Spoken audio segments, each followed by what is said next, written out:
Boa tarde. Nós damos as boas-vindas a vocês que estão aqui conosco nessa especial tarde para a abertura do curso de extensão em prevenção e combate às violências contra as mulheres, promovido pela Defensoria Pública do Estado da Bahia.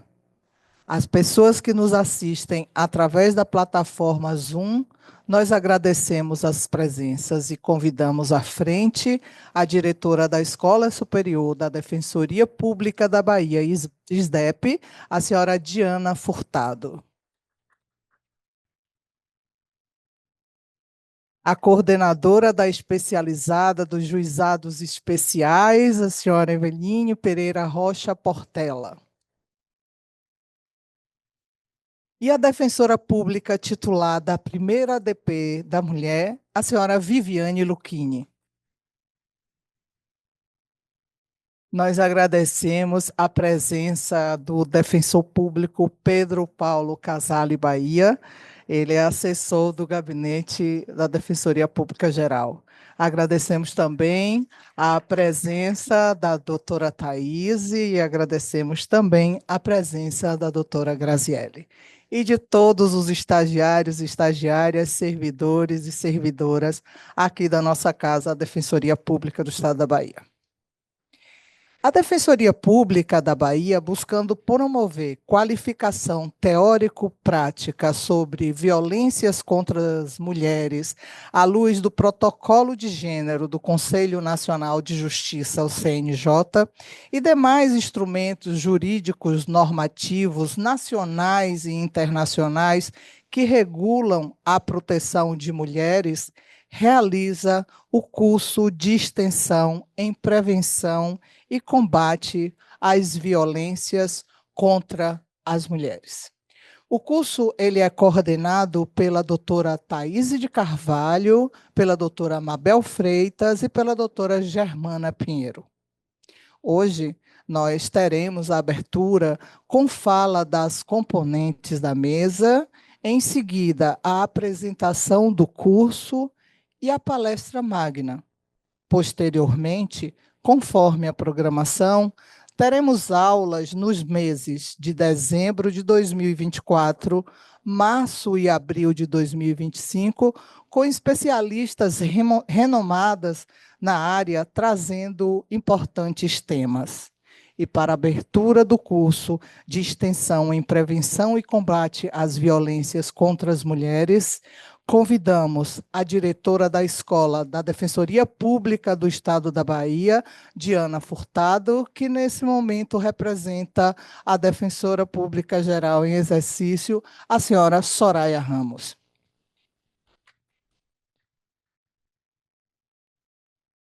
Olá, boa tarde a todas e todos. Queria agradecer, doutora Eveline, doutora Viviane, doutor Pedro, que está aqui nos prestigiando, e doutora Thaís, amiga e professora, coordenadora desse curso, e doutora Grazi, que se dispôs a vir até a Bahia para fazer a abertura desse curso. Com imenso respeito e compromisso que a gente inicia esse curso, que trata de um tema que nos afeta enquanto sociedade de maneira transversal, e que, por isso mesmo, impacta em todas as áreas de atuação da Defensoria Pública. A violência de gênero, como sabemos, não é um problema isolado. Ela se manifesta no âmbito civil, com questões de família, de guarda de alimentos, no âmbito penal, com a busca por justiça para vítimas de agressões, feminicídios e outras formas de violência, e também no social, quando dialogamos com as desigualdades que tornam essa violência ainda mais perversa na nossa sociedade. É uma questão que exige de nós uma abordagem transversal, como eu disse, capaz de articular diferentes frentes e perspectivas para garantir uma proteção integral de direitos. Como defensoria, nós estamos na linha de frente desse enfrentamento, mas também temos responsabilidade de refletir e aprimorar nossas práticas todos os dias.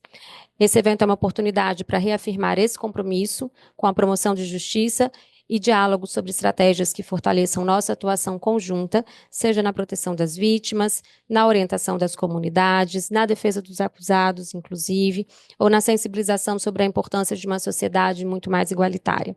Agradeço, portanto, a presença de cada um de vocês, os que estão em casa, os que estão aqui, Que esse espaço seja um momento de construção coletiva e de renovação de nosso compromisso com a transformação social.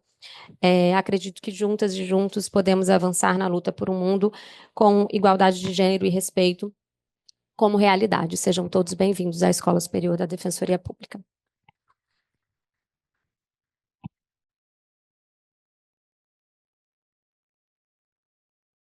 Obrigada, doutora Diana, e convidamos agora a coordenadora da especializada dos juizados especiais, a senhora Eveline Pereira Rocha Portela, para uso da palavra. Boa tarde a todos. Eu gostaria de dizer à doutora Grazi que é uma honra a instituição recebê-la aqui para tratar de um tema tão importante. E parabenizar a doutora Diana Furtado, que através da SDEP tem promovido diversos cursos de capacitação de temas tão importantes e necessários, né? Enquanto defensora titular da primeira vara de violência doméstica, a gente percebe que o sistema, desculpem a voz, o sistema criminal retributivo não tem se mostrado eficiente, nem para repressão e nem para prevenção de violência doméstica. E isso são os dados que revelam, né? As medidas protetivas, elas têm crescido vertiginosamente, apesar de todo o rigor legislativo e apesar de uma atuação bastante ativa dos atores do sistema de justiça. Então, a gente precisa repensar através de ações mais complexas e começar a entender que as especializadas, principalmente da instituição da Defensoria Pública, precisam se comunicar para que a gente possa combater a violência de gênero. E a Defensoria Pública já está atuando dessa forma, doutora Grazi. Hoje, aqui na Defensoria, nós contamos com um grupo reflexivo para homens, onde a gente trabalha principalmente formas de resolução de conflitos mais pacíficas, comunicação não violenta, círculos de construção de paz, para que eles compreendam que aquela violência que foi normalizada precisa acabar. Né? Quando a gente fala de violência doméstica, a gente está falando de uma violência transgeracional, uma violência que é transmitida de geração para geração, porque isso é normalizado culturalmente, desde que o Brasil existe, que o patriarcado vem sendo promovido de uma geração para outra.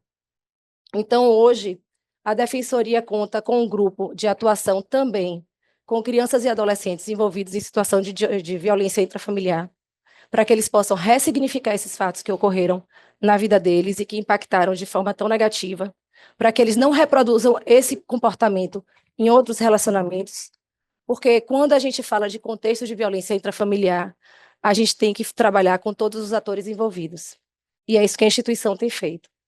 Então, a Defensoria Pública atenta a essa demanda necessária e também imbuída no sentimento de necessidade de implementação de cultura de paz, tem promovido em diversas áreas, inclusive na área de família, na área de infância e juventude, nos juizados, através do NUDEM, para que a gente possa combater para além das questões jurídicas. Nós não podemos mais ficar apenas em processo, em punição, em medida protetiva, porque isso não tem se mostrado eficiente. A gente precisa trabalhar em educação e direitos. A gente precisa trabalhar a conscientização de homem e de mulher acerca da violência que todos os dias que é praticada, para que a gente não permita que isso seja mais uma vez normalizado, perpetuado e transmitido de geração para geração.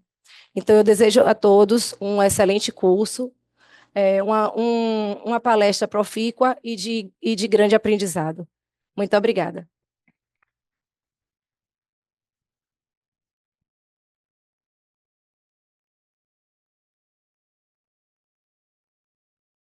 Nós agradecemos, doutora Eveline, e convidamos aqui para a sua saudação, né, e uso da palavra, a defensora pública titular da primeira DP da mulher, a senhora Viviane Lucchini.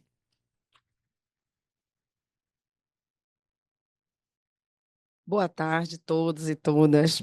Fui pega um pouquinho desprevenida desse momento, mas é uma honra estar aqui participando. Para quem não me conhece, eu sou Viviane Lucchini, sou titular da primeira Defensoria da Mulher e atuo no Núcleo de Defesa da Mulher, na Casa da Mulher Brasileira. Quero parabenizar a escola imensamente por esse curso. Já estávamos precisando muito de um curso dessa natureza. Eu sou uma defensora muito forte da atuação com perspectiva de gênero. Eu estive lá em Brasília quando o protocolo do CNJ foi lá aprovado. A gente teve aquele evento enorme, né, o protocolo para julgamento com perspectiva de gênero. E desde então venho falando que, para além do julgamento com perspectiva de gênero, a gente precisa criar na defensoria a atuação com perspectiva de gênero, né?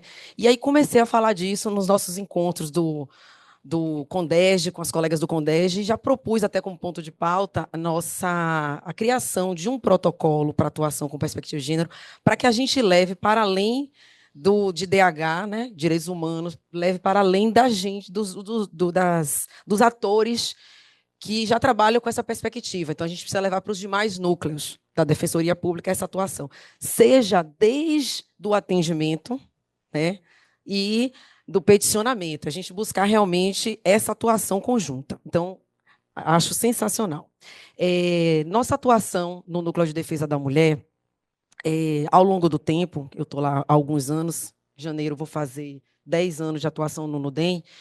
Quando começamos nossa atuação, nosso enfrentamento era eminentemente violência doméstica e familiar. Então, 100% das nossas demandas era medida protetiva e a gente ficava naquele universo.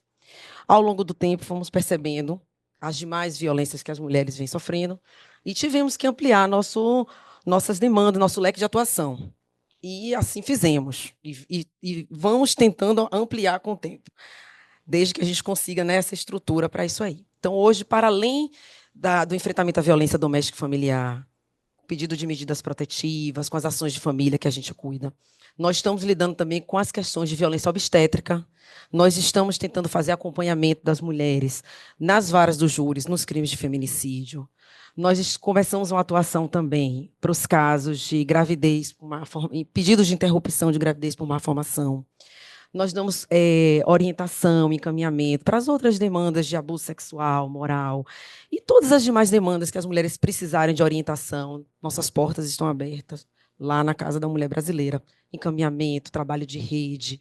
Então, assim, para que as pessoas falem disso, conheçam essas demandas e que os colegas do interior que precisarem, né, desse apoio do NUDEM aqui na capital, afinal, a gente é um núcleo especializado no tema, o que precisarem.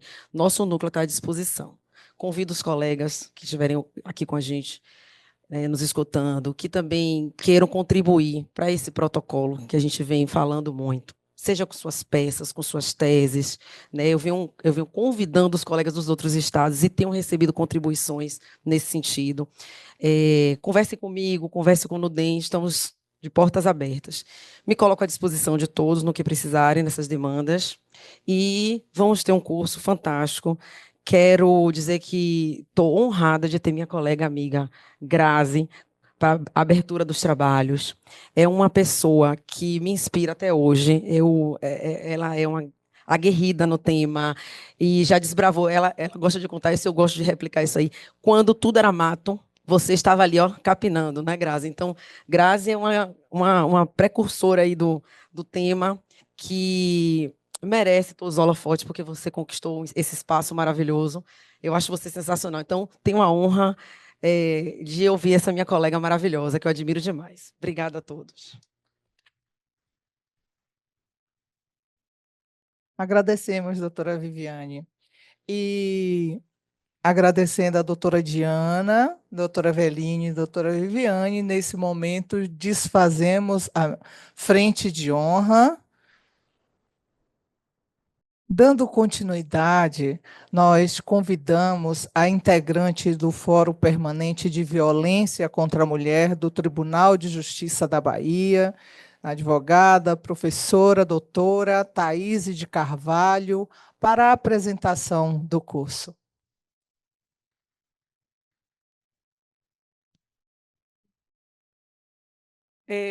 Boa tarde a todos e a todas. Dizer que é uma alegria estar aqui. Eu acho que a ideia desse curso nasce desse fórum que a gente faz parte, né, no Tribunal de Justiça. A desembargadora Nájila Brito me convidou para fazer parte desse fórum E aí eu falei, não, vou chamar minhas colegas, amiguinhas, né, que estudam esse tema. E aí convidei a professora Mabel Freitas e a professora Germana.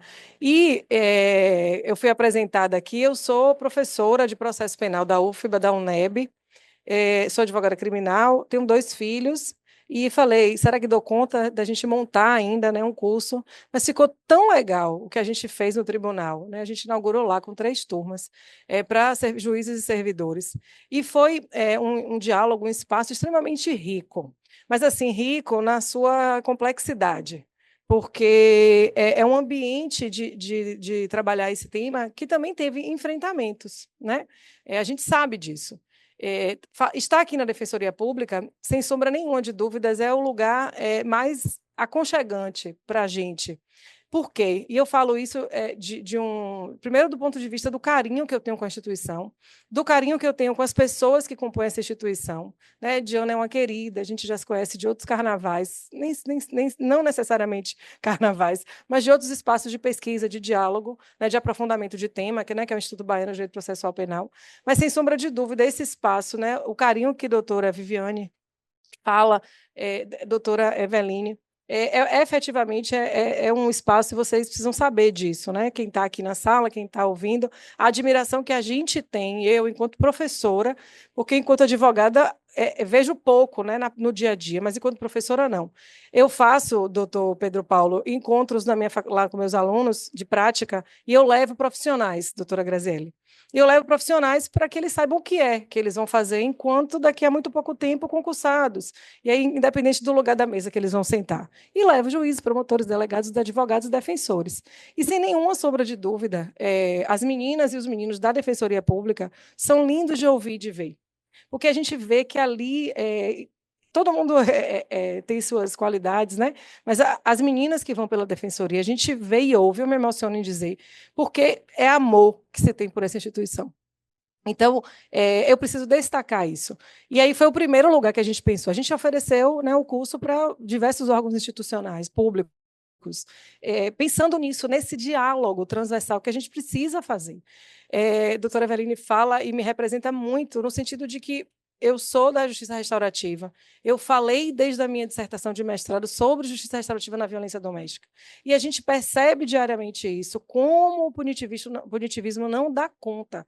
Então, nós precisamos dialogar, né, com nossos filhos, com essa galera linda que está aqui, né, que tem uma importância trazer esse público para o presencial, para além de servidores e defensoras. É muito importante, porque é sutil a violência de gênero, ela é sutil. A gente acredita nela, como romantiza ainda. Então, é mesmo preciso que a gente dialogue, que a gente enfrente as barreiras para que a gente possa suplantá-las. Então, pensando muito brevemente nesse diálogo, eu vou apresentar muito brevemente o curso, que tem esse formato, né? Um curso de extensão. A ideia nossa foi sempre essa, de 30 horas, para que a gente pudesse trazer esses diálogos horizontalmente, fazendo não só seminários e aulas, né, professorais, mas que a gente possa abrir a comunicação. Então, eu não ia... Daniel está aí? Daniel? Eu só ia apresentar, se pudesse, muito brevemente. Se você passar, é só para a gente apresentar o corpo docente, Daniel. E se você passar, essa turma é a turma Frida Kahlo, essa mexicana, né, que nasce ali no início do século XX. Toda a turma tem um nome, né, de uma mulher que representa o feminismo. E aí a gente escolheu Frida Kahlo para representar, que teve, né, grandes problemas de saúde, que enfrentou um divórcio, que não conseguiu, por conta desse acidente, ter filho, e que é uma grande representante, né? Uma retratista, ela é conhecida principalmente pelos seus autorretratos. Então, só para dizer que vocês fazem parte, né, da turma Frida Kahlo, desse curso de extensão que foi pensado com muito carinho, especialmente para a Defensoria. Vadão, passe lá para mim. Obrigada, viu? Desculpa aqui. E aí a gente tem a aula magna com nossa defensora pública, para mim, doutora Graziele Dias. Todo mundo teve o carinho, e eu imagino, né, como a senhora é uma pessoa afetiva, viu-se aqui isso, e está mais do que justificada a presença, não só pelo espaço que ocupa, né, no Mato Grosso do Sul, mas também no Ministério, né, da Mulher, quem vai fazer hoje nossa aula. Esse curso começa hoje, né, com essa aula inaugural, e acaba em abril. Então, a gente vai ter aí um intervalo. Mabel Freitas é a nossa, que vem da educação, e vai falar de interseccionalidades e feminismos. A gente tem quase 60% das mulheres agredidas, mulheres negras, então esse é um recorte que não pode jamais deixar de ser abordado, né, nessas intervenções. Professora, minha amiga querida, Fernanda Ravazano, né, que vai falar sobre os documentos internacionais de proteção às mulheres, né, e aí já estou dando a qualificação das colegas e as datas com os temas, né? Eu acho que para que todo mundo fique, permaneça, e que com certeza vai ser maravilhoso. Doutora Dulciele Nóbrega, defensora do DF, também coordenadora do NUDEM de lá, né? Com o tema Violência Doméstica e Lei Maria da Penha. Esse tema dá para falar o que quiser, né? No sentido, e a ideia inicial é que se fale de medidas protetivas, que ainda é algo que está aí, eu acho que para ser estabilizado, né, especialmente a natureza jurídica, o enfrentamento, tem tensionado com temas muito sensíveis, especialmente para mim, de contraditório ampla defesa, que a gente não tem espaço, né, de discussão, de prova. A Lei Maria da Penha traz um paradigma da palavra da mulher, com o estándar probatório que está na lei, mas a continuidade delas tem se discutido muito sobre isso. O doutor Daniel de Curi, prata da casa ou ouro da casa, me convidou para fazer uma banca exatamente falando sobre isso, a renovação, a prorrogação. Ele está orientando, é só banca de qualificação agora em dezembro, uma aluna que eu acho que é defensora também daqui, que está escrevendo sobre isso, que é um tema fervilhante que não tem ainda, para mim, decisão precedente qualificado, estabilizado, porque a gente tem muitas dificuldades quando a gente está falando de medida protetiva. Eu sou advogada criminal, advogo dos dois lados, não tenho problema nenhum em dizer isso. Eu defendo direitos onde e contra quem estiverem sendo violados.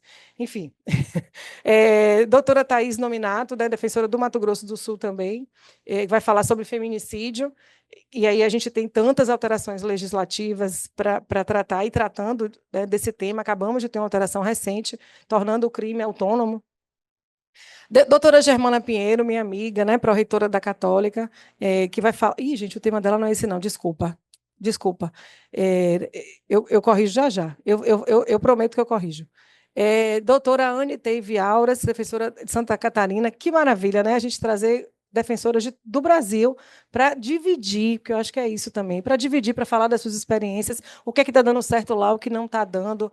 Eu acho que essa troca, essa oportunidade que Diana cunhou, né, de uma maneira sempre tão inteligente, realmente é algo que a gente precisa aproveitar. E eu espero que vocês aproveitem muito. Violências nas relações familiares e... por fim, e não menos importante, né, já na reta final aí, crimes contra a dignidade sexual, com a professora, minha amiga querida, a doutora Thaís Bandeira, advogada também aqui na Bahia, professora lá comigo na UFBA, e para falar do protocolo de julgamento de gênero, professora, doutora, amiga também nossa aqui, Daniela Portugal. Esse gente, assim, o corpo docente, o cronograma, porque eu acho que meu papel aqui é esse, né, apresentar o curso, desejar boas-vindas, agradecer profundamente a confiança da escola, né, e da instituição, nós três que estamos aí, criamos o curso e falou, não é possível que a gente fique aqui dentro do tribunal, vamos levar isso para todos os lugares que a gente puder, inclusive para as instituições privadas, para que as pessoas civis, né, não só servidores, façam, mas também para que a gente traga, claro que adaptando a todos nós. E aí, como a arte toca com muito mais profundidade do que as palavras dogmáticas e técnicas, eu trouxe um videozinho bem curto, só para me despedir, agradecer mais uma vez, um abraço carinhoso a todos e todas que estão aqui.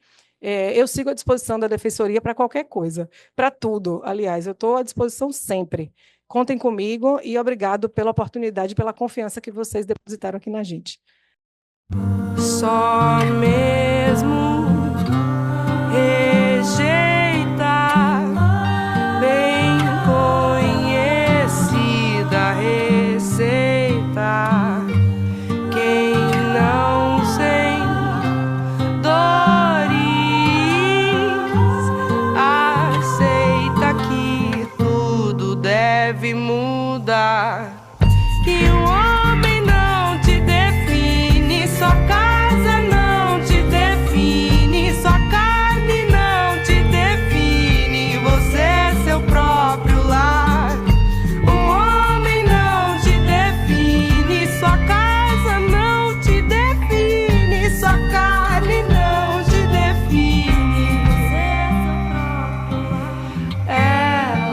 desatinou, desatou nós, vai viver só. Ela desatinou, desatou nós, vai viver só.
Então, gente, desejando a todos e a todas um excelente curso, eu agradeço e me coloco sempre à disposição.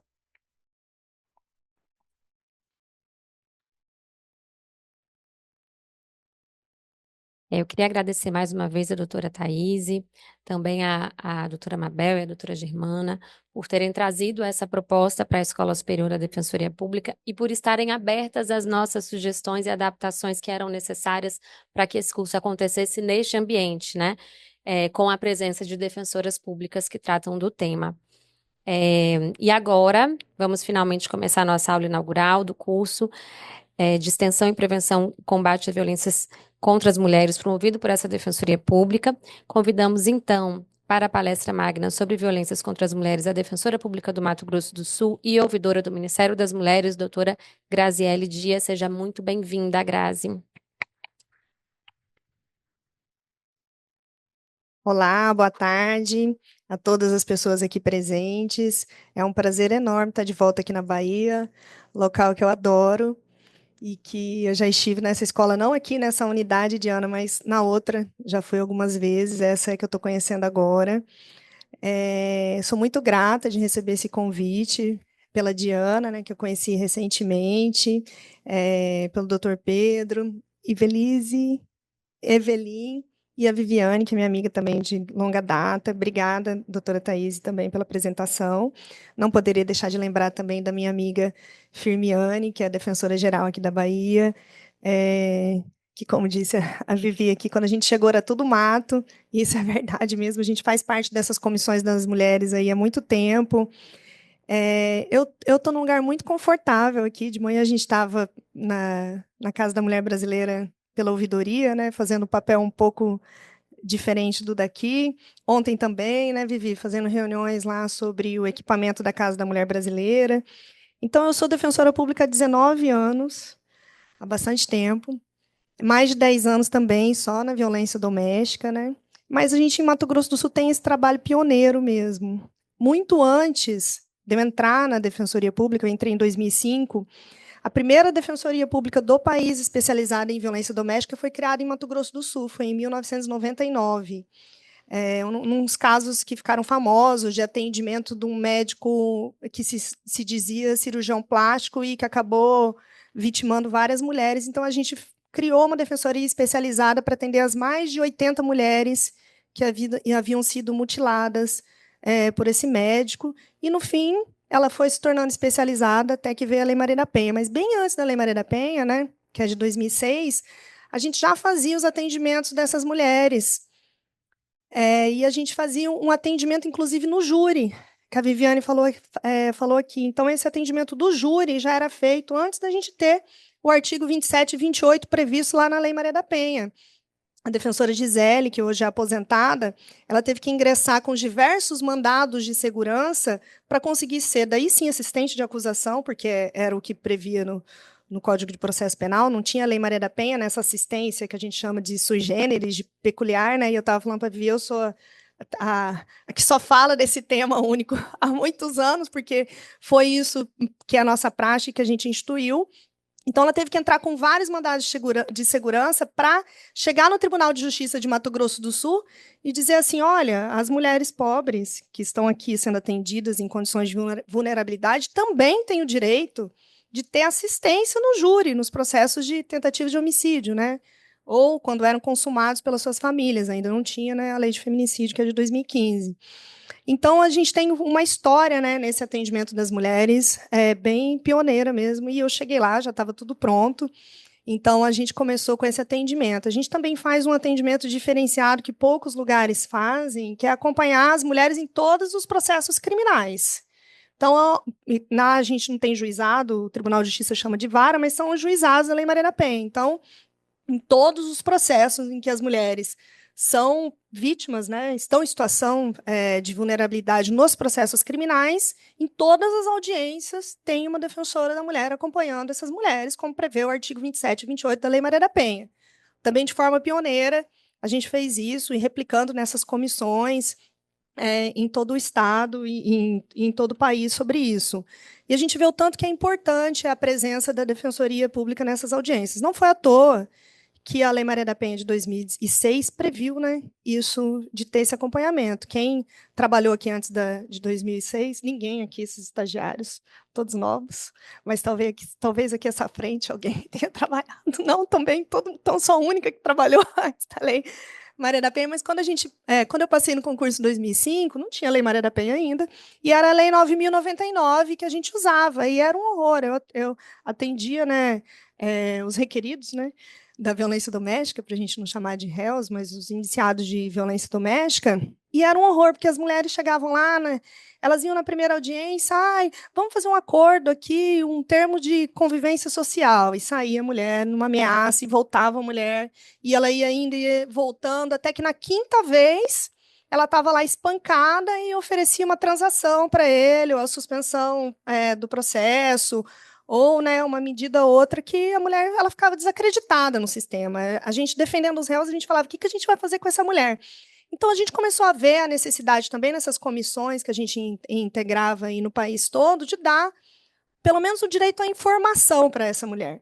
E a gente via que essas mulheres não atendidas pela pública, estavam em situação de extrema vulnerabilidade e estavam sendo esquecidas. Porque quando a gente passa num concurso, né, para a defensoria, a gente estuda muito réu, né?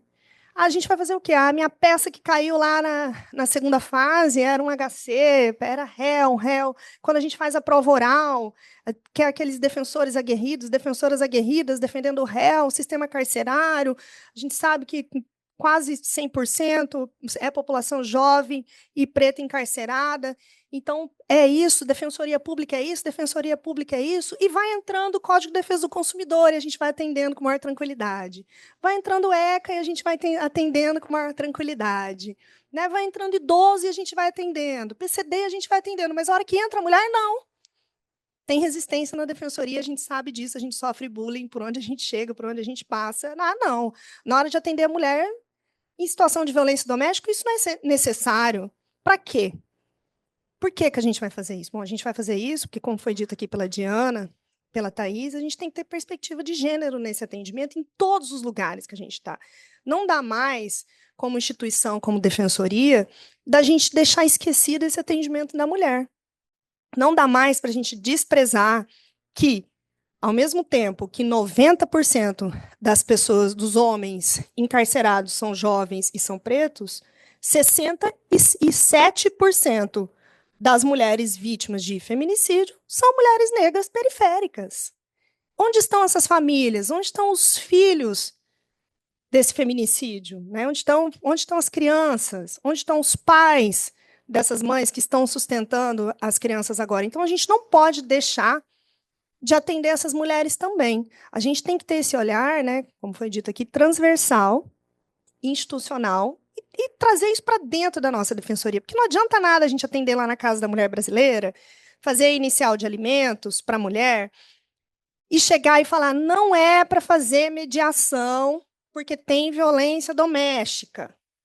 A mediação, não é que a gente seja contra as soluções, né, pacíficas de conflito e todas as outras formas de resolução de conflitos em que resulte acordo. Mas a mediação, a gente precisa estar em condições de igualdade para resolver. Quem atende mulher em situação de violência doméstica sabe que a mulher, quando quer se livrar do agressor, ela se livra de tudo.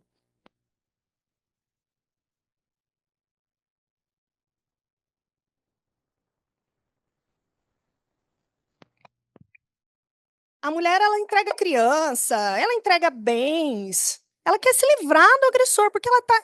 Para a gente entender esse contexto, a gente precisa falar de outras coisas. A gente precisa falar de ciclo de violência doméstica. A mulher demora, em média, 10 anos para se livrar de um ciclo de violência doméstica. E o ciclo da violência doméstica é um contínuo. Né? Tenho uma assistida aqui, uma vez eu atendi. E assim, gente, o meu lugar é bem confortável porque eu sou o lugar de contadora de causos. Então, no meu atendimento, que eu vou lembrando, eu vou contando, vou misturando tudo. Eu atendi uma mulher uma vez que ela estava fazendo exame de DNA, daí o primeiro DNA deu negativo, o segundo deu negativo, o terceiro deu negativo, o quarto deu positivo. Eu falei assim, mas fulana... Ela falou, eu sabia que esse era o pior. Esse era o pior de todos, é o único que não vai pagar pensão. Eu falei assim, mas... Porque ela falou assim, doutora, não vem escrito na testa. A gente não sabe, quando a gente entra num relacionamento, a gente entra num relacionamento para dar certo, a gente entra num relacionamento para ser feliz, a gente escolhe a pessoa para ficar do nosso lado. A gente não imagina que vai viver numa vida repleta de violência. É pior ainda para as mulheres pretas, para as mulheres periféricas, para as mulheres sem dinheiro, porque elas colocam um cara para dividir despesa, para pagar a água, para pagar a luz. Então, elas estão num contexto também além de estar num contexto de várias vulnerabilidades, elas ainda estão num contexto de dependência econômica, embora isso tenha mudado muito com o Bolsa Família. Acho que tem até uma pesquisa aqui da Bahia que fala sobre isso, o tanto que isso mudou nas famílias, o tanto que, com o Bolsa Família, esse direcionamento foi mudando nas famílias, que as mulheres agora, né, que são as cabeças da família, né, e que isso mudou um pouco, empoderou mais a mulher, inclusive, a denunciar a violência doméstica, né, essas políticas que colocam as mulheres nos centros para receber os benefícios do governo. Então, a gente se vê em vários locais com essa mulher, dependendo do atendimento. Então, a gente faz a inicial lá, solta a mulher e deixa ela ir para a vara da família, sem que os defensores da família tenham essa perspectiva de gênero. E o que vai acontecer? Vai chegar numa audiência de mediação onde tem uma medida protetiva, a mulher está lá ainda, em situação de vulnerabilidade, porque né, eu fiz o curso de mediação do CNJ, até para entender isso, mas lá é bem claro, você tem que estar em situação de igualdade. Se a mulher ela foi vítima de violência, ainda tem medida protetiva, não dá para fazer mediação, não é que a gente é contra, mas vamos esperar um pouco Vamos esperar parar, né, cessar essa violência, ela não precisar mais de medida protetiva, a situação familiar já está consolidada, o divórcio, né? Vamos fazer lá na revisão de alimentos, vamos fazer na revisão de visitas, vamos fazer em outro momento, nesse momento não dá, e a gente tem que ter esse olhar, a gente tem que colocar essa lente de gênero para dentro da defensoria, para todos os lugares, não só no atendimento do NUDEM, não só do atendimento especializado, no atendimento do réu. Eu tenho um caso bem emblemático que eu atendi, até no final eu coloquei as referências no último slide, eu vou deixar os slides aí, da Pamela, que chama. Essa Pamela estava no 5º boletim de ocorrência, a gente atendendo ela lá na Defensoria de Mato Grosso do Sul. Já tinha feito o divórcio e na inicial a gente colocou. São 5 boletins de ocorrência, não é para fazer mediação. Não é para fazer mediação. Dia 23 de março, o juiz ignorou, mandou intimar o requerido, né? Ele recebeu a intimação, ele foi direto no trabalho dela e matou ela, à luz do dia, com a intimação na mão, diante das câmeras que tinha lá, trabalhava numa fábrica de gesso. E daí ele atirou na cabeça dela de costas, assim, tudo filmado, e tentou se matar e não conseguiu. No dia seguinte, ela ficou internada ainda quase um mês, que isso foi dia 23, e ela morreu no dia do meu aniversário, dia 25 de abril. Depois de um ano, a gente fez o júri dela. Esse caso foi bem emblemático, porque teve uma mudança de perspectiva na atuação do Tribunal de Justiça lá de Mato Grosso do Sul, porque a gente reclamava muito, falava, olha, vocês têm que ler a nossa inicial, a gente está aqui atendendo, a gente tem uma equipe, tem psicóloga, tem assistente social, a gente não vai falar em todas que não pode ter mediação. Quando o caso não é grave, quando não tem um contínuo de violência, a gente vai concordar com a mediação, a gente vai colocar que a mediação pode ser virtual, para não quebrar a medida protetiva. A gente vai pedir na medida protetiva uma autorização para que faça uma audiência virtual para tratar de guarda e pensão, mas nesses casos não. Então, a gente tinha muitos embates com os juízes de família, eles ignoravam os nossos pedidos da mediação. Depois disso, eu juntei a foto, na verdade, eu juntei o vídeo no processo de família, né?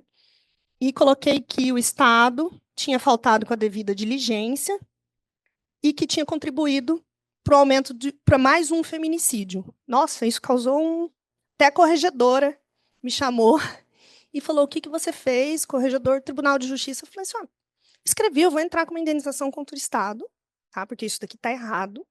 A gente pediu, eles não leram, falou, não, então a gente vai melhorar. Então tá, a gente vai melhorar. A partir daquilo, melhorou, agora já piorou, já melhora, sai e volta, melhora, mas a gente teve uma mudança de perspectiva. Eu entrei mesmo com a indenização contra o Estado, a gente perdeu em primeira instância, mas está em grau de recurso, porque eu estou falando exatamente disso, que o Estado não foi diligente. Tinha uma decisão com uma medida protetiva que não foi cumprida por um juiz da vara de família. Precisam conversar, precisa ter essa interseccionalidade, precisa ter essa visão de gênero, esse olhar de gênero dentro das instituições, também do Tribunal de Justiça. O promotor também. Ele tinha que ter discordado da audiência de mediação, ele tinha que ter colocado lá, ele não tinha que ter dado um despacho padrão falando concordo com a audiência de mediação, ele tinha que ter visto que é um caso de violência doméstica e não ter mandado isso. Bom, esse caso foi muito interessante por vários aspectos, porque daí a gente falou, não, agora a gente vai entrar de vez nessa atuação do júri, até a gente já conversou sobre isso, né? Lá a gente faz todas as mulheres vítimas de tentativa de feminicídio ou as famílias, né, que procuram a defensoria. A gente já criou um encaminhamento automático nas varas do júri lá de Campo Grande, a gente consegue fazer isso, são 2. Então, o juiz recebe a denúncia, no despacho inicial da denúncia, ele já manda para a defensoria da mulher para fazer o atendimento dessa mulher. A gente liga para a mulher, se ela está viva, claro, a gente marca o horário, a gente vê se ela tem advogado ou não, porque algumas têm advogado, né? E se não tem, a gente entra no processo. E é muito importante essa participação. Nesse caso mesmo da Pamela, quando eu cheguei para fazer... daí, como eu comecei, né? Eu já estava fazendo atendimento dela civil, então eu comecei desde o inquérito, eles não tinham juntado nenhum vídeo que estava passando na Globo, não estava no processo. Quem eram as testemunhas? Porque na hora que o crime aconteceu, estava passando uma viatura, então eles colocaram a polícia militar. Tinha dois clientes no vídeo, que era uma fábrica de gesso, ela estava atendendo uma pessoa no balcão, essa pessoa não estava como testemunha no lugar. A mãe dela era copeira do lugar. não estava de testemunha. Então, a gente vai vendo, e daí a gente briga muito com o Ministério Público, que é uma coisa corriqueira, né? Até quando a gente está defendendo a mulher, porque hoje na Casa da Mulher a gente conversou bastante sobre isso, né? Sobre o papel do Ministério Público também. Porque a gente vai entrando nos lugares que eles poderiam estar mais presentes, e esse lugar da prova é um lugar assim, né? A gente fica pensando que ele tem o ônus da prova, que ele poderia ser um pouco mais diligente, e quando a gente entra no processo, e quando a gente está atendendo e fazendo esse trabalho dentro do processo, ainda a gente recebe críticas. Não sei se vocês viram, semana passada, uma defensora lá de Mato Grosso do Sul, Gabriela, novata, substituta, ela fez um júri lá atendendo uma mulher, né? Na assistência à mulher, e, por infelicidade, a nossa assessoria de comunicação divulgou assim só no Instagram, na notícia do site não foi, né? Que ela auxilia na condenação do réu. Nossa, isso rodou, vocês não receberam aí nos grupos rodou assim a foto dela, foi super criticada, um procurador de justiça divulgou num canal dele famoso, falando o que a defensoria está fazendo, esquizofrênica, e não sei o que ela está atuando na defesa, o que ela está atuando de assistente à acusação, né, e sem saber essa diferenciação, tudo esse papel, enfim. E daí ela é associada, eu sou vice-presidente lá da associação, ela me mandou uma mensagem. Ela falou, a gente precisa fazer alguma coisa a respeito disso, eu estou tendo meu nome envolvido numa polêmica, tem todos os grupos, eu estou recebendo, não sei o que, daí eu falei com o Maurílio, que escreve sobre custos vulneráveis, que é meu amigo. E ele também escreve muito sobre isso, a gente já escreveu no Conjur também sobre isso. Ele falou assim, Gra, eu acho um absurdo, porque se fosse uma mulher rica, ninguém ia estar polemizando desse jeito. Né? Se a mulher tivesse lá acompanhada por um advogado e tivesse saído uma notícia assim, que o advogado auxilia, ninguém ia estar polemizando desse jeito, é só porque é assistida da defensoria. E ele publicou também no Conjur e nas redes sociais essa polêmica, entrou em contato com a colega, escreveu sobre o assunto e deu uma amenizada no assunto. Mas é interessante observar como que essa polêmica vem sempre para o lado das mulheres e para o lado das mulheres mais pobres e para o lado das mulheres atendidas pela defensoria, né? Como eu venho nisso há muito tempo, uma vez eu fui dar uma palestra no Rio Grande do Sul, na escola lá também, e eles estavam fazendo um questionário interno para os colegas se eles atendiam ou não as mulheres. Porque eles não estavam atendendo as mulheres nesse local de assistência, né? E eu lembro que teve um colega que falou assim, qual que é a natureza jurídica disso? Eu falei, olha, é um conceito que está em construção ainda, não tinha nem decisões naquela época, né? Eu não sei te dizer a natureza jurídica, mas se a mulher chegar lá no seu gabinete, lá no interior, bater na sua porta e falar assim, doutora, eu fui vítima de tentativa de feminicídio, eu quero juntar um vídeo. Você vai fazer o quê? Você vai mandar para a OAB? Ele falou assim, vou mandar para a OAB. Eu falei, então, você vai perder um espaço importante de atuação. E você vai fazer o quê? E aqui eu vou chegar nisso. Porque a gente tem, na nossa legislação, aqui eu trouxe alguns dados, peguei os dados da Bahia também para falar, né, de 52% das vítimas de estupro também são mulheres negras. Esse dado do aborto também é importante, 483 mulheres morreram em complicações relacionadas ao aborto, mais que o dobro do risco de morrer por falha na tentativa do aborto. As mulheres pardas têm mais do que o dobro de risco de morrer por falha nesses casos de aborto. Quase metade das mortes dessa categoria são de mulheres pardas, enquanto apenas 1 em cada 10 é branca. A gente sabe que quem acessa, né, como diz Drauzio Varela, nem sei se essa frase é dele, mas todo mundo fala, se o aborto, se os homens abortassem, isso já estava em caixa eletrônico. Porque quem tem condições de fazer os abortos são as mulheres brancas, que procuram as clínicas, né, particulares e assim realizam. Então, as mulheres que estão sem esse acesso ao sistema, ou que estão esperando, né, um abortamento de forma clandestina, são as mulheres pretas que morrem. Né? Aqui eu peguei um dado até da Bahia, que eu achei, de um relatório que vocês fizeram em 2020, para falar do atendimento. Olha, 92% das mulheres que foram atendidas pelo NUDEM, acho que foi num prazo de 3 meses essa pesquisa, eram mulheres pretas. Então, isso daqui a gente tem que ter isso para dentro da nossa instituição também. Né? Quem que a gente está atendendo? A gente está atendendo as mulheres que são vítimas de violência doméstica, que são vítimas de estupro, que elas estão em todos os lugares. Às vezes elas nem falam, né? E a gente tem que ter essa paciência, tem que ter esse atendimento humanizado. A gente estava conversando sobre isso lá na Casa da Mulher Brasileira.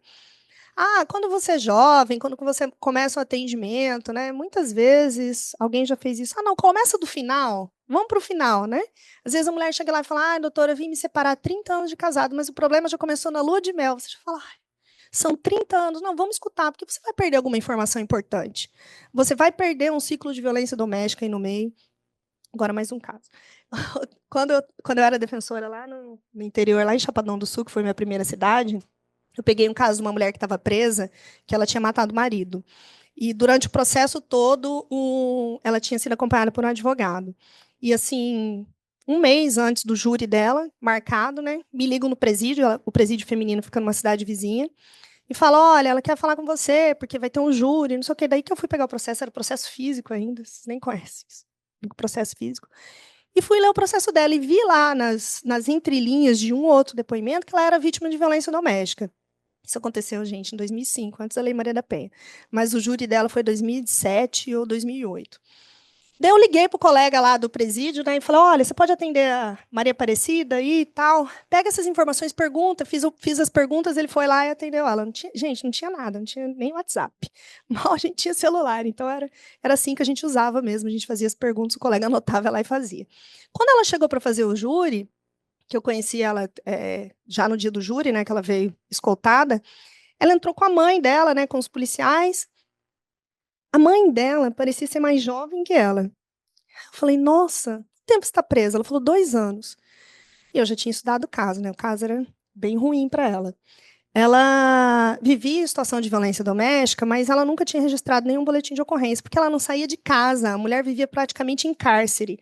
Ela era diarista e fazia atendimento em consultórios médicos e odontológicos lá da cidade, e ele só deixava ela sair das 5 às 7 da manhã, que era o dia que ela tinha que fazer as limpezas nesses locais.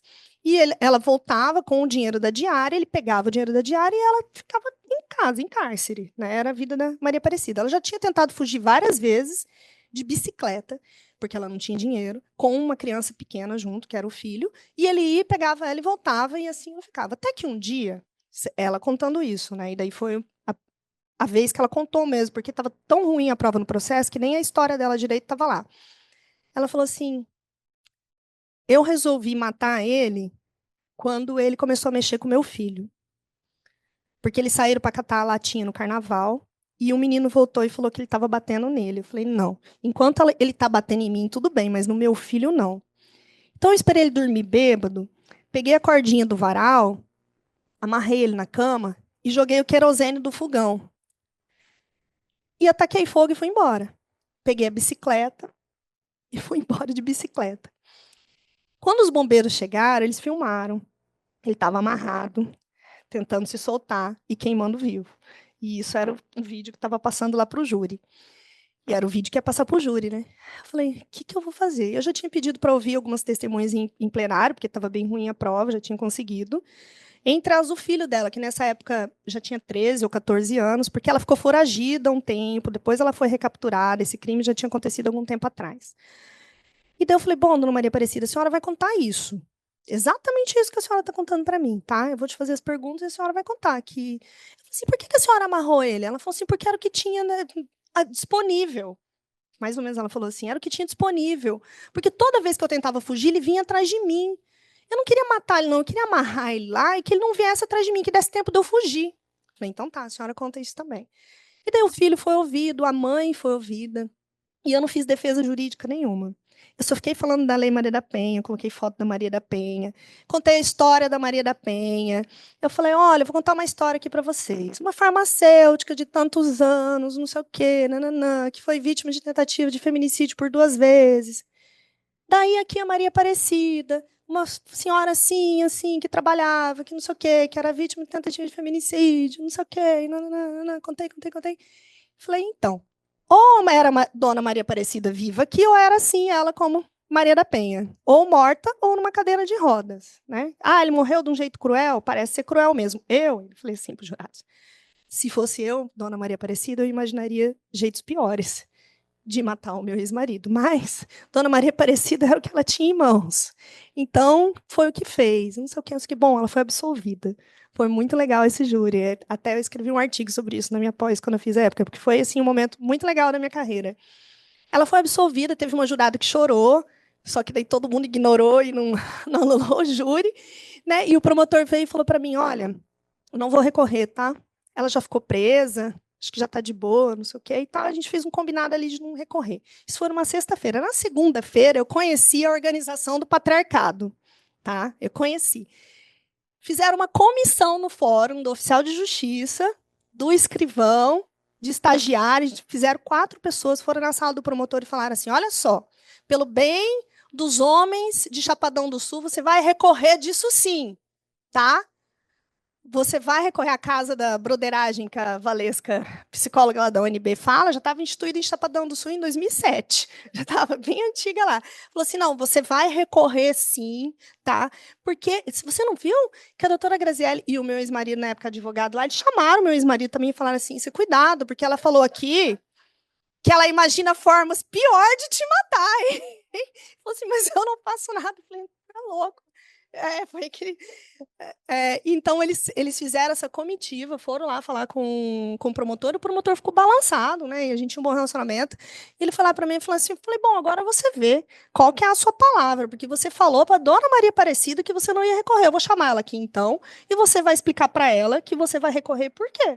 Daí ele falou, não, tá bom, eu não vou recorrer. E não recorreu e ela foi absolvida. E foi muito legal, porque a família toda se abraçou, e eu falei o tanto que ela estava envelhecida no presídio, que parecia que a mãe dela era mais nova que ela, e era realmente, que ela não viu o filho crescer. Enfim, fiquei falando toda dessa perda de uma chance, e foi muito legal. Ali eu vi também, e daí eu mudei um pouco o meu foco agora para a defesa dos réus, dos requeridos. Já aprendi aqui para não estigmatizar. Na defesa dos agressores, que a gente tem que ter essa perspectiva de gênero também na defesa dos agressores. Eu estava falando para a Vivi aqui, antes de chegar, que eu trabalho com uma defensora lá na vara, que é minha colega de concurso, que ela é maravilhosa, ela absolve todo mundo. Ela absolve todo mundo, porque ela tem essa perspectiva, ela fala assim para o réu, não adianta você chegar aqui e falar mal da mulher. Não adianta você falar que te traiu quantas vezes, que ela fazia isso, que ela fazia aquilo. Se você quiser chorar aqui, falar que você foi traído, que você não está bem com isso, você pode falar, mas se você vier com isso, de colocar a responsabilidade da sua agressão na mulher, você não vai conseguir nada. Você não vai conseguir nada. Isso é uma vara especializada de violência doméstica. E essa perspectiva de gênero, a gente também debate há muito tempo. Deixa eu ver, aqui também coloquei uns dados da Bahia. Aqui. A gente debate há muito tempo, desde o nosso congresso de 2019, quem conhece aqui a Renata Tavares, que é defensora lá do Rio de Janeiro, como a gente estava participando dessas comissões, a gente sofria muita pancada das defensorias, a gente resolveu fazer uma leva de teses e práticas nesse congresso do Paraná, que foi 2019. A gente se organizou, você já estava, né, Vivi, nessa comissão em 2019. A gente se organizou para todo mundo escrever alguma coisa sobre mulher e para levar no congresso. Eu escrevi, se eu não me engano, sobre o silêncio da vítima, que eu vou falar aqui também. E todo mundo se inscreveu. A Renata Tavares inscreveu uma tese na defesa do réu com perspectiva de gênero. Eu acho que eu coloquei ali no final das... A gente levou tanta porrada nesse congresso. Teve um defensor geral de um lugar, que eu não vou falar o nome porque está gravando aqui, ele levantou. Quem já foi em congresso sabe que não tem, na parte das teses de prática, não tem participação do público. Ele levantou, começou a gritar com a Renata, falando que era um absurdo que ela estava defendendo, porque já naquela época ela já falava que não podia usar a tese da legítima defesa da honra, com base em várias fundamentações, né? Ainda não tinha esse julgado do STF, e eles começaram a discutir. A gente saía, pegavam a gente assim no corredor, é um absurdo o que vocês estão falando aqui, o que vocês estão levantando, de defender as mulheres desse jeito, de acompanhar as mulheres no júri. Assim, a gente tomou porrada de tudo que ela... Eu lembro que a Firmiane estava junto comigo numa dessas, e ela falava assim, calma, Gra, respira, calma, responde direito. Eu falava assim, o que vocês vão fazer com essas mulheres? E, enfim, a gente sofreu, assim, vários ataques, mas foi muito bom porque a gente foi construindo. A gente vê nesse último Conadep que a gente foi em São Luís, o tanto que tem isso, já ficou uma coisa naturalizada, né? Todo mundo atende a mulher já, assim, pelo menos nas capitais, né? No interior a gente tem um pouco mais de dificuldade, mas daí em razão da estrutura da defensoria mesmo, né? Só tem um defensor na cidade. O que chega primeiro? A audiência de custódia. Então, ele não vai atender a mulher se já chegou a audiência de custódia. A gente tem que ver quem que vai atender essa mulher, né? E também, eu e Renata, a gente já participava dessas diretrizes nacionais do feminicídio, que a gente ajudou a escrever a parte das vítimas. Então, a gente fez todo esse protocolo de atendimento da vítima. Como que a mulher devia ser atendida com perspectiva de gênero, né, principalmente com o direito à informação, direito à não revitimização, que ela tem direito à verdade, tem direito a participar ativamente do processo penal, né, uma nova figura da vítima no processo penal. E também com base, né, na condenação da cidade de Juarez, do Campo Algodoneiro, onde as mulheres jovens, índias, indígenas e mexicanas foram mortas, né, num padrão de violência, e que o Estado mexicano ele não estava dando resposta adequada para essas mortes violentas, lá, inclusive, que foi cunhado o termo de feminicídio por Marcela Lagarde, que depois foi estendido por um termo de feminicídio não tão amplo, né, na relação íntima de afeto, mas um termo de feminicídio mais político. Então, todo esse levante, assim, gosto de trazer essa história, porque é importante para a gente entender esse contexto da violência doméstica no país. Bom, aqui a gente entra numa questão que eu acho bem importante para a defensoria, que é a nossa lei, né, a Lei 80, que a gente tem que ter qualidade e eficiência do atendimento, direito de ter sua pretensão revista, é isso daqui que eu falei bastante no Rio Grande do Sul, quando eu fui falar sobre isso, né? Eu falei, vocês vão fazer o quê com esse artigo 4º aí? Quando a mulher chega lá para ser atendida? Vocês vão mandar ela embora? Vocês vão mandar pela OAB? A gente numa disputa, né, de espaço, vamos dizer assim, com a OAB até hoje, a gente tendo várias legislações aí no Estado, pegando assistência e tomando conta de coisa que é para a gente fazer, que é dever constitucional da defensoria fazer, então vocês vão permitir isso? O que vocês vão fazer a respeito disso? Então, o atendimento humanizado ele é dever de todos. Todo mundo tem que escutar essa mulher. Todo mundo, não é assim, olha, colega, estou aqui no consumidor, tem uma mulher aqui que ela caiu naquele estelionato amoroso, né? Tem muito caso, principalmente de mulher idosa, né? Que faz vários empréstimos e o cara some. Aí eu vou mandar aí para o Nudem. Não, você não vai mandar para o Nudem, não. Isso daí é atribuição do consumidor mesmo. Ah, mas eu não sei atender, a mulher chora, a mulher reclama, a mulher... Não, meu filho, você não é defensor público? Quando você passa no concurso, você assina lá, você clica no negócio sem ler o contrato, é assim. Entendeu? É contrato de adesão. Então, você vai atender isso daqui sim. Você não dá conta de estudar, não? Você não dá conta de se especializar? Você não dá conta de se aprofundar? Vai ter que se virar. Eu estou agora lá no Ministério das Mulheres, na ouvidoria, mal sabia sobre LGPD e tive que estudar tudo, tive que aprender. Você é capaz, vamos lá, você vai dar conta. Não, vamos lá, eu te ajudo. O que você precisa aí? Que material que você precisa? Quem vai fazer o atendimento é você. A gente tem que fazer isso, porque a gente tem que ter essa educação em gênero em todos os lugares. Essa mulher, a gente fala no SUS, até um termo que não é mais usado, mas que fala que é a mulher poliqueixosa. Né, que ela entra, ela caiu, machucou o braço, machucou o olho. Daí eles colocavam, né, na ficha de atendimento do SUS que era a mulher poliqueixosa. Né? Então, essa mulher ela vai estar em todos os lugares. Ela não é atendimento exclusivo do Nudem, não. A gente tem que ter essa perspectiva de gênero. E a discriminação e a violência, né, como diz a Fabiana Severin, elas são fenômenos sociais complexos e são inviabilizados. Então, a gente tem que atender, tem que ter essa complexidade do contexto social, político, econômico e tudo mais. E aqui a gente entra também numa questão importante, que é a violência institucional. A gente vai barrar essa mulher do atendimento da defensoria mais uma vez? A gente vai jogar ela para quem? Quem que vai fazer o atendimento dessa mulher? Né? Então, a violência ela pode se perpetuar em cada delegacia que descaracteriza a violência sofrida pela mulher e em cada defensoria também.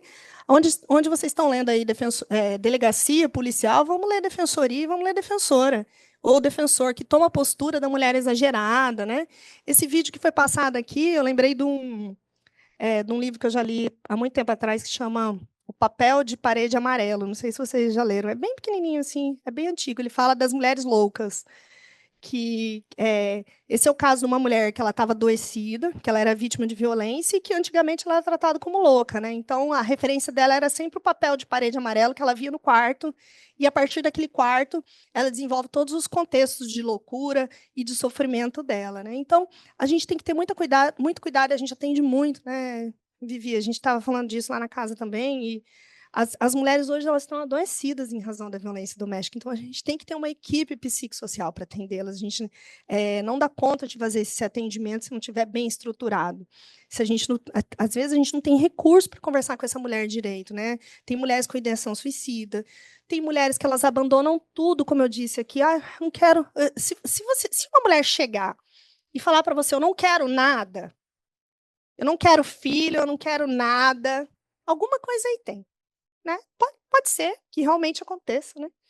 Mas você tem que investigar, você tem que perguntar, não, mas por quê? Depois você vai se arrepender. Eu não vou fazer isso, não. Ó, que casa que você tem? Casa, você tem carro? Vamos dividir direitinho, porque daqui 3 meses, a hora que ela sair do ciclo de violência doméstica, ela vai voltar arrependida. Daí você já vai ter feito um acordo, vai te dar mais trabalho para questionar um acordo judicialmente, ela já vai ter perdido a guarda dos filhos, já vai estar 3, 6 meses com o pai, já vai ter dado aquela estabilidade, você vai falar, e agora como que você vai recuperar a guarda, né?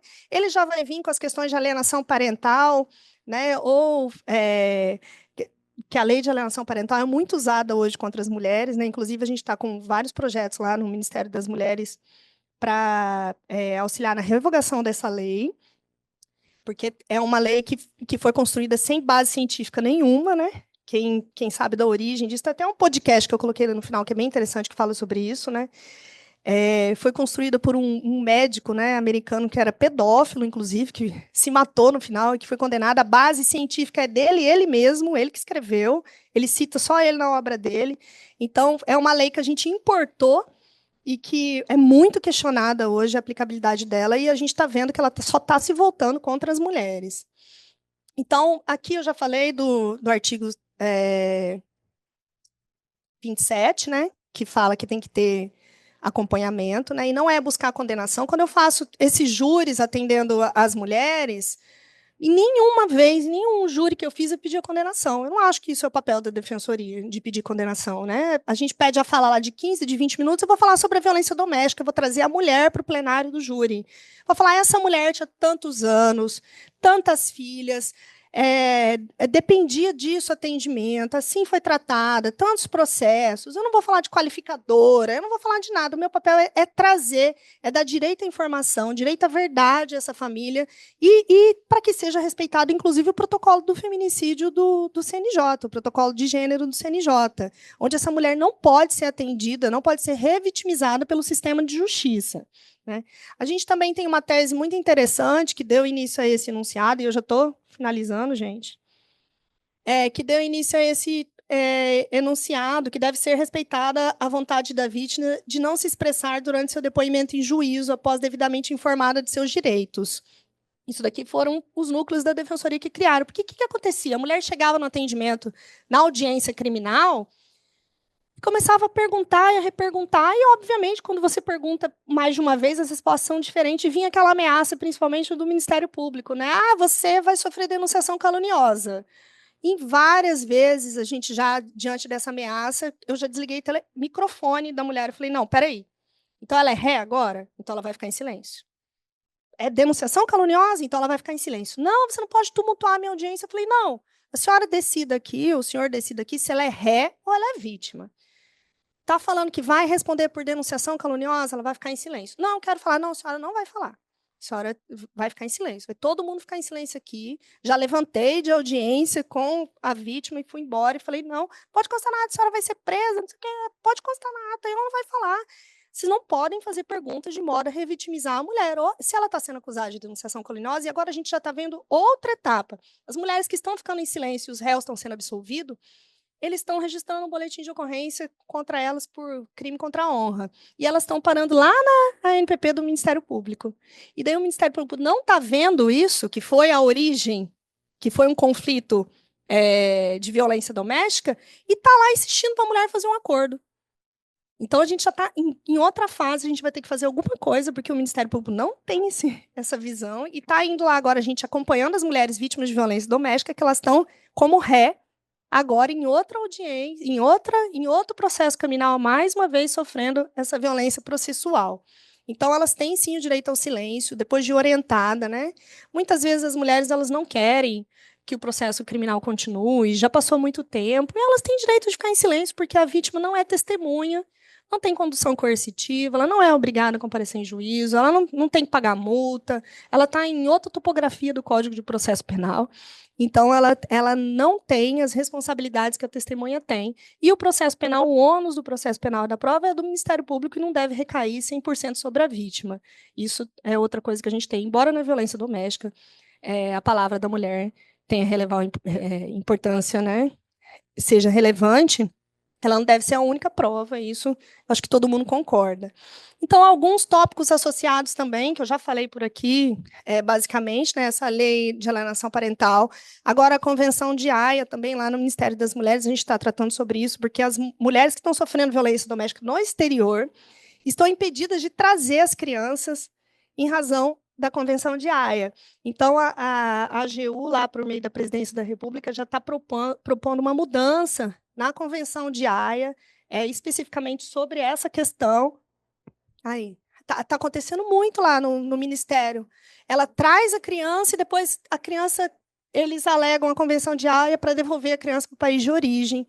Então, a gente está com vários casos lá no Ministério fazendo esse acompanhamento e o governo federal, por meio da AGU, já está tentando mudar e implicar, né, nas mudanças.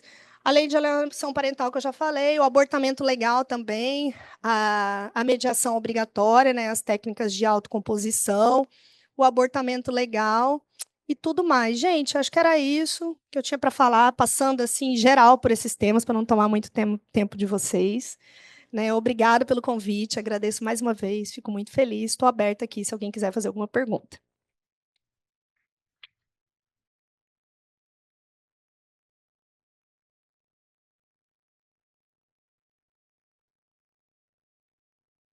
Olá, eu quero parabenizar pela sua palestra, foi fantástica.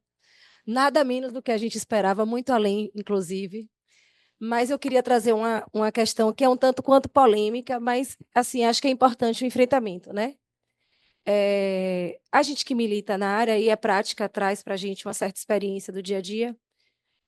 E aí eu peço vênia para discordar um pouco com relação às audiências de composição. Por quê? Porque existem métodos para fazer essa composição mais seguros. Hoje a gente tem, por exemplo, a questão da audiência virtual. E aí, quando a senhora traz aquele relato do feminicídio, eu penso, na experiência que a gente vê do dia a dia, que esse feminicídio ocorreria de qualquer forma, com tentativa de composição ou não tentativa de composição. Porque quando o homem está disposto a ir até o final, ele vai até o final de qualquer forma. Mas quando a gente impede essa mulher de tentar mediar um diálogo com aquele homem, principalmente quando tem um menor envolvido, a gente acaba prejudicando um pouco a criança, porque ela fica, na verdade, dentro desse contexto, com essa dificuldade de acesso ao pai, e, às vezes, é importante também a participação dele na educação. A gente sabe que... e aí eu estou falando um pouco disso porque a gente tem que olhar sobre as outras perspectivas, né? Então, assim, a senhora não acha que, se por acaso tivesse uma forma de uma maneira segura, a justiça poder promover alguns diálogos, não... claro que tem os casos mais extremos que a gente sabe que ocorrem que, de fato, não tem possibilidade de diálogo, mas em algumas questões, principalmente que envolvem menores nesse contexto, não seria, talvez, uma forma de... eu não sei a forma mais adequada, mas uma forma de minimizar, se é que existe essa possibilidade, aquele trauma vivido pela criança, porque, de alguma forma, embora a conjugalidade se extinga, a parentalidade permanece. Então, assim, a gente percebe nas varas de violência doméstica a dificuldade, né, desse homem de ter acesso à educação do menor. Então, essa é a primeira questão, que é um tanto quanto polêmica, eu sei. Mas é só para colocar sob outra perspectiva, embora eu respeite muito a sua opinião. E a outra é da questão da violência intrafamiliar, né? O patriarcado, ele é real. A gente presencia isso nas mínimas coisas do dia a dia. Mas a gente também sabe que existem mulheres que são requeridas nas varas de violência doméstica. Então, eu entendo que trabalhar essa forma de convivência, de resolução de conflitos familiares sem a violência, e isso eu falo pela experiência que a gente tem vivenciado aqui dentro da defensoria, através de práticas restaurativas, né? A gente percebe a mudança de comportamento, inclusive dos homens no grupo reflexivo, que a gente tem feito um trabalho em parceria com a UFBA, com o Observatório de Pacificação Social, e a gente percebe a mentalidade, a mudança de mentalidade do próprio homem, E algumas mulheres pedem, inclusive, para poder participar desse grupo, e no final elas até trazem um relato muito que contribui demais, porque é a partir daí que você começa a ver formas de resolução de conflitos sem precisar necessariamente da utilização da violência. Então, assim, quando a gente fala de violência doméstica, eu entendo que é muito importante a gente trabalhar todos os atores daquele contexto familiar.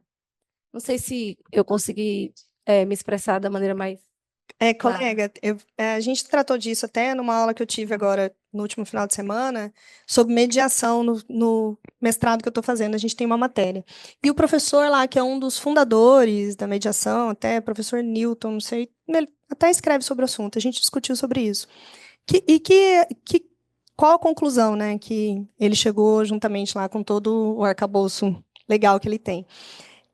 A gente não está questionando que a mediação, principalmente a mediação, porque eu estava falando de mediação, não de conciliação, né? Porque mediação parte de que as partes elas têm que estar numa condição de igualdade para conseguir elas mesmas construírem o melhor acordo, diferente da conciliação.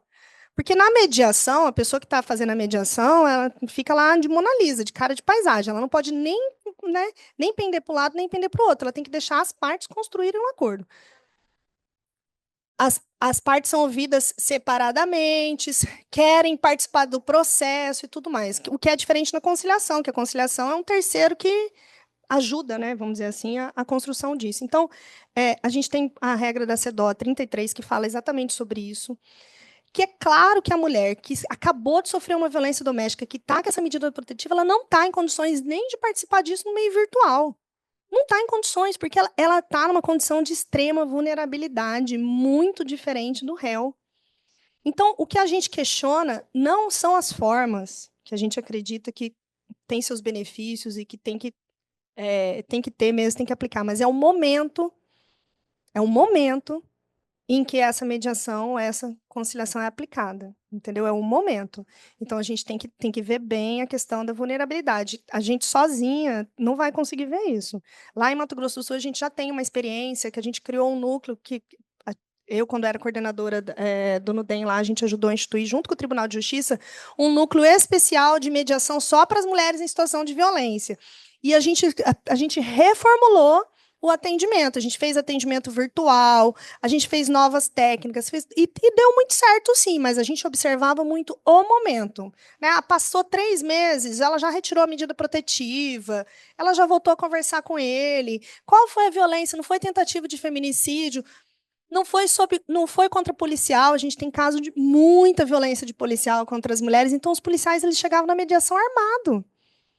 Intimidavam a mulher, então era desesperador. Então, assim, eu acho, assim, eu concordo com você que isso tem que ser feito. A gente também tem que ver, como você mesmo disse aí, o viés dos filhos, né? O filho também é uma vítima dessa violência doméstica, ele é a principal testemunha e muitas vezes ele também participou, né, dessa violência doméstica, ele viu tudo isso. Então, isso também tem que ser levado em consideração quando o pai está a qualquer custo, né, querendo, a gente sabe que muitas das vezes, claro que não todas, né, mas enquanto está vivendo essa tensão, também é um pai só querendo incomodar a mulher para retirar o processo criminal, para ir atrás, para retirar a medida protetiva. Então, é por isso que a gente precisa de um atendimento amplo, humanizado, com equipe, para a gente, em cada caso, resolver qual que é a melhor forma de resolver, né, esse acordo. E a gente é sempre a favor do acordo e da resolução de conflitos da forma mais rápida possível e melhor para as partes. Qual foi a outra pergunta? Essa questão de violência intrafamiliar precisa ser trabalhada, a meu ver, com todos os atores, até porque a gente sabe que dentro das varas de violência doméstica existem muitas mulheres que respondem a processos. Eu acho que isso ser resolvido se a gente cumprisse a Lei Maria da Penha e se tivesse uma audiência una que decidisse tudo isso. Né? O único lugar do país que cumpre é Cuiabá, né? Que a gente tem o dispositivo, artigo 15, se não me engano, da Lei Maria da Penha, 14, 15, que fala que tem que ter, no juizado, tem que decidir todas as questões cíveis e criminais. Acho que no Rio Grande do Sul também tem a vara da juíza lá, da Madiele, que era do Fonavid. Então, assim, tem 2 lugares só no Brasil, porque daí chega lá, a mulher já resolve todas as questões. A mulher não fica indo, não fica vindo, já está lá a questão da violência doméstica, já vê se vai fazer virtual ou não, né? E já faz os acordos lá, já sai com a guarda, já sai com a pensão, já sai com tudo isso.